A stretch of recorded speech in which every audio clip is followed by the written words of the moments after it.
नमस्कार, मी वृषाली पाटील बातमीपत्राची सुरुवात एका महत्त्वाच्या बातमीने करते। बीडच्या गेवराईत झाडांना आग लावून शेकडो वृक्षांची हानी झाली। बीडच्या पालवण शिवारात शेकडो झाडं पर्यावरण प्रेमींनी जगवली होती।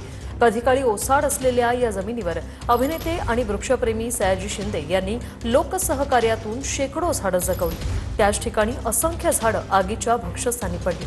उन्हाळा नसताना इतक्या मोठ्या प्रमाणात वणवा पसरला कसा?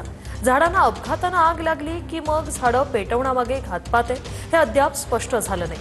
आणि विशेष म्हणजे याआधी साताऱ्यातही ज्या ठिकाणी सयाजी शिंदेंनी झाडं लावली होती तिथेही अशाच प्रकारे आग लागून अनेक झाडं जळाली होती। एकीकडे सयाजी शिंदे नाशिकमधल्या तपोवनच्या झाडांना वाचवण्यासाठी झटतायत आणि दुसरीकडे सयाजी शिंदे आणि स्थानिक लोकांच्या प्रयत्नानं उभ्या राहिलेल्या बीडच्या गेवराईत आगीमुळे शेकडो झाडांचं नुकसान झालंय।